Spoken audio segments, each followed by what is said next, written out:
Bismillahirrahmanirrahim. Assalamualaikum warahmatullahi wabarakatuh. Bagaimana keadaannya anak-anak soleh di rumah? Semoga hari ini semuanya dalam keadaan sehat-sehat ya. Amin.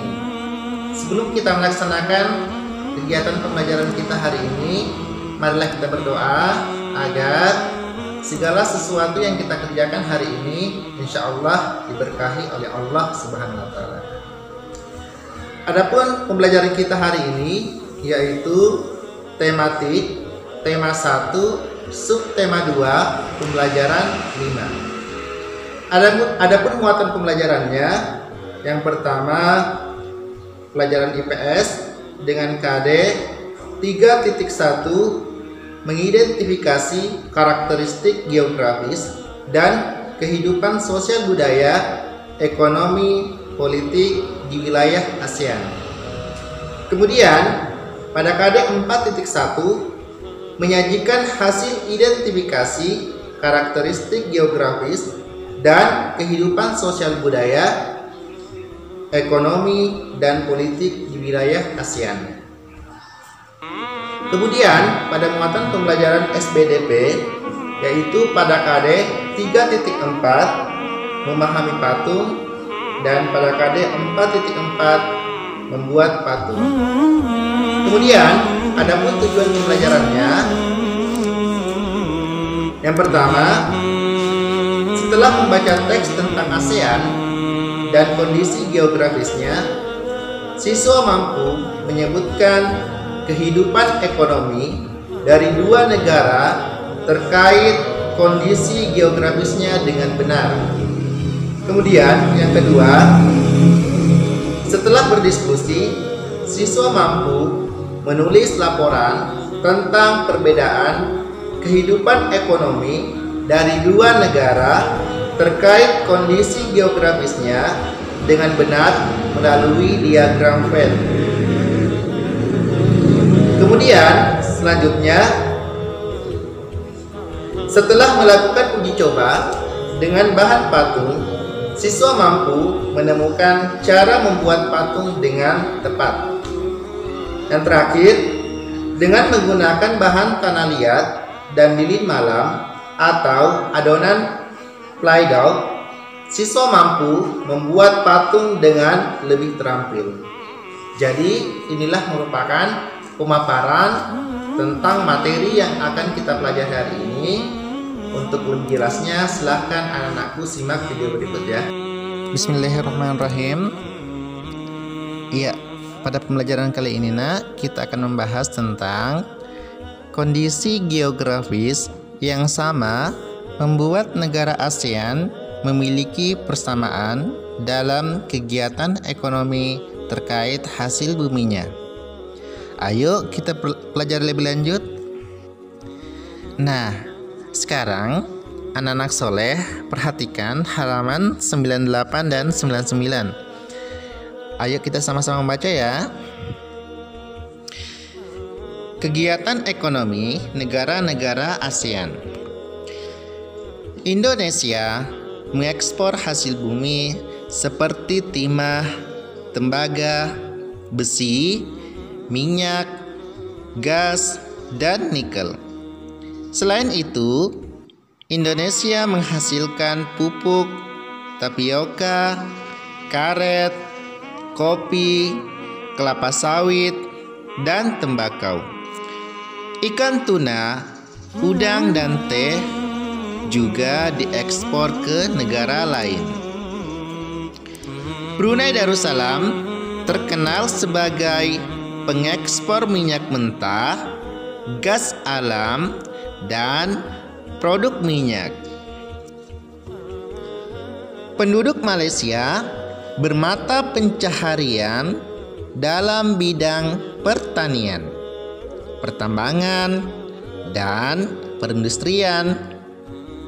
Pertambangannya menghasilkan biji timah terbesar di dunia. Singapura mengekspor mesin dan alat transportasi, alat elektronik, dan barang-barang konsumsi. Bahan kimia dan produk olahan minyak dihasilkan juga di Singapura. Singapura termasuk negara Asia Tenggara yang berpendapatan paling tinggi. Mata pencaharian penduduk Thailand adalah pertanian, kehutanan, pertambangan, dan industri. Penghasil beras terbesar di Asia Tenggara dan penghasil terbesar ketiga sedunia. Negara Thailand juga dijuluki sebagai negeri gajah putih, negeri 1000 pagoda, dan negeri lumbung padi se-ASEAN. Mata pencaharian penduduk Filipina adalah pertanian, pertambangan, dan industri.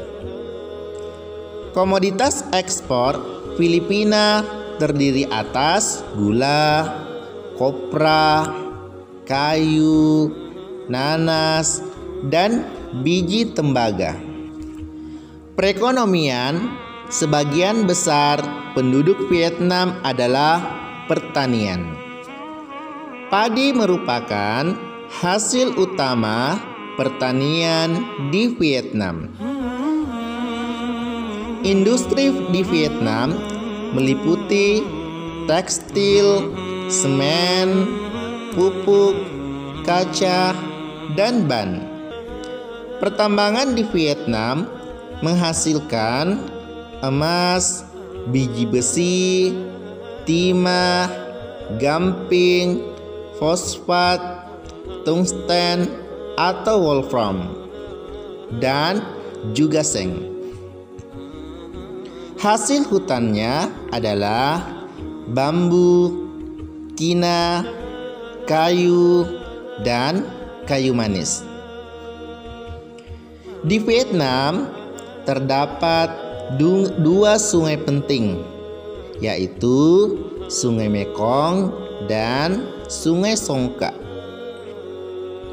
Sebagian besar penghidupan penduduk Kamboja di sektor pertanian. Rakyat Laos hidup di sektor pertanian yang menghasilkan beras, jagung, tembakau, jeruk, dan kopi. Komoditas perdagangan Myanmar meliputi kayu, terutama kayu jati, beras, pupuk, dan berbagai barang kerajinan. Banyak seniman menggunakan benda atau makhluk hidup di sekitar sebagai inspirasi mereka untuk dijadikan sebuah patung. Nah, anak-anak solehku, berbicara tentang patung, ya perhatikan kedua gambar patung tersebut. Patung kakao merupakan patung ikon dari kota Kolaka. Dari patung tersebut melambangkan bahwa Kolaka merupakan salah satu kabupaten yang menghasilkan coklat. Kemudian dari gambar yang satu merupakan Tugu Tani atau patung Pak Tani. Patung Tani itu merupakan salah satu ikon kota Kolaka yang melambangkan bahwa Kolaka sebagian penduduknya bekerja di bidang pertanian. Jadi, salah satu kota atau daerah bisa menjadikan patung sebagai simbol atau ikon dari kota tersebut. Baik dari segi penghasilan buah terbesar di kota tersebut maupun pekerjaan penduduknya terbanyak di kota tersebut. Itulah tadi pemaparan materi tentang pelajaran hari ini. Semoga anak-anak semua bisa memahami dan mengerti apa yang dipelajari hari ini. Dan saya tutup dengan ucapan doa kafaratul majelis. Subhanaka Allahumma wa bihamdik asyhadu an la ilaha illa anta astaghfiruka wa atubu ilaik. Wassalamualaikum warahmatullahi wabarakatuh.